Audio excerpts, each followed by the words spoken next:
ഇന്ന് ഫെബ്രുവരി 13, നാളെ വാലന്റൈൻ ദിനത്തിൽ OTT റിലീസ് ചെയ്യുന്ന സിനിമകളുടേതടക്കം 7 OTT റിലീസ് അപ്ഡേറ്റുകൾ വന്നിരിക്കുകയാണ്. ആദ്യത്തേത് കഴിഞ്ഞ വർഷത്തെ ഡിസ്നി പ്ലസ് ഹോട്ട്സ്റ്റാറിന്റെ ഏറ്റവും മികച്ച അഭിപ്രായങ്ങൾ ലഭ്യമായ മലയാളം സീരീസായ കേരള ക്രൈം ഫയൽസിന്റെ രണ്ടാമത്തെ സീസന്റെ അപ്ഡേറ്റ് ആണ്. ഇന്ന് രണ്ടാമത്തെ സീസന്റെ ഒഫീഷ്യൽ പ്രഖ്യാപനം വന്നിരിക്കുകയാണ്. അഹമ്മദ് കബീർ സംവിധാനം ചെയ്യുന്ന ഈ ഇൻവെസ്റ്റിഗേഷൻ ത്രില്ലർ സീരീസിന്റെ രണ്ടാമത്തെ സീസന്റെ ഷൂട്ടിംഗ് അടുത്തയാഴ്ച ആരംഭിക്കുന്നതാണ്. രണ്ടാമത്തേത് ബോളിവുഡിൽ നിന്നും ഡയറക്റ്റ് OTT റിലീസിനൊരുങ്ങുന്ന ആമസോൺ പ്രൈമിന്റെ സിനിമയുടെ അപ്ഡേറ്റ് ആണ്. എ വതൻ മേരെ വതൻ എന്നാണ് ചിത്രത്തിന്റെ പേര്. സാറ അലിഖാൻ നായികവേഷത്തിലെത്തുന്ന സിനിമ അടുത്ത മാസം മാർച്ച് 21 OTT റിലീസ് ചെയ്യുന്നതാണ്. ഹിന്ദിക്ക് പുറമെ സൗത്ത് ഇന്ത്യൻ ഭാഷകളിലടക്കം ഈ ഹിന്ദി ഡയറക്റ്റ് OTT സിനിമയുടെ OTT റിലീസ് പ്രതീക്ഷിക്കുന്നു. ടീസറും ട്രെയിലറും അണിയറയിൽ ഒരുങ്ങുന്നു. സഭാനായകൻ നേരത്തെ തിയേറ്ററുകളിലേക്ക് എത്തിയ അശോക് സൽവൻ സിനിമയാണ്. ചിത്രം ഏകദേശം ഒരാഴ്ച മുന്നേ HD പതിപ്പ് ലീക്കാക്കപ്പെട്ട് നമ്മുടെ പ്രേക്ഷകർക്ക് മുന്നിലേക്ക് എത്തപ്പെട്ടിരുന്നു. ഇപ്പോഴത്തെ സിനിമ OTT പ്ലാറ്റ്ഫോമിലൂടെ റിലീസ് ചെയ്യാനായിട്ടിരിക്കുകയാണ്.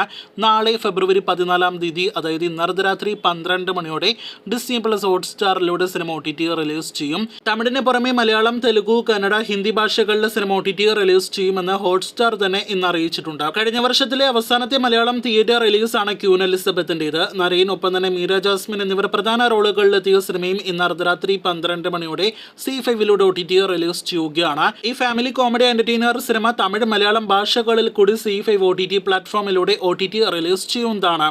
കഴിഞ്ഞ വർഷത്തിലെ ഹാട്രിക് വിജയം നേടിയെടുത്ത ഷാറുഖ് ഖാൻ സിനിമയാണല്ലോ ഡങ്കി. രാജ്കുമാർ ഹിറാനി സംവിധാനം ചെയ്ത SRK ചിത്രം 450 കോടി രൂപയ്ക്ക് മുകളിലായിരുന്നു തിയേറ്ററുകളിൽ നിന്ന് ക്രിസ്മസ് റിലീസായിട്ട് എത്തി കളക്ഷൻ നേടിയെടുത്തത്. സിനിമയുടെ OTT അവകാശങ്ങൾ ജിയോ സിനിമാസാണ് സ്വന്തമാക്കിയിരിക്കുന്നത്. OTT റിലീസ് പ്രഖ്യാപനം അണിയറയിൽ ഒരുങ്ങുകയാണ്.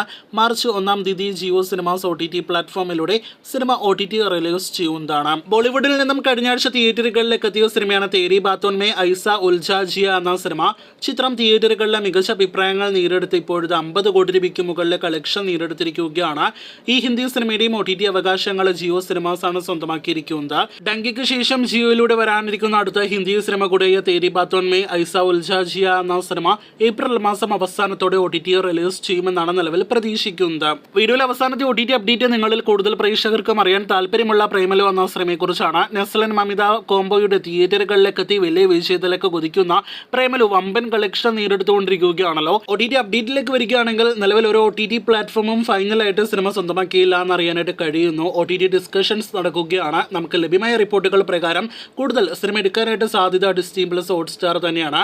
ഭാവന സ്റ്റുഡിയോസിന്റെ സിനിമ ഹോട്ട്സ്റ്റാർ സ്വന്തമാക്കുകയാണെങ്കിൽ മാർച്ച് അവസാനത്തോടെ അതല്ലെങ്കിൽ ഏപ്രിൽ മാസത്തോടെ ആയിരിക്കും ഹോട്ട്സ്റ്റാറിലൂടെ പ്രേമലു OTT റിലീസ് ചെയ്യുക. പാൻ ഇന്ത്യൻ ഭാഷകളിലും സിനിമ OTT ലഭ്യമാകുന്നതാണ്.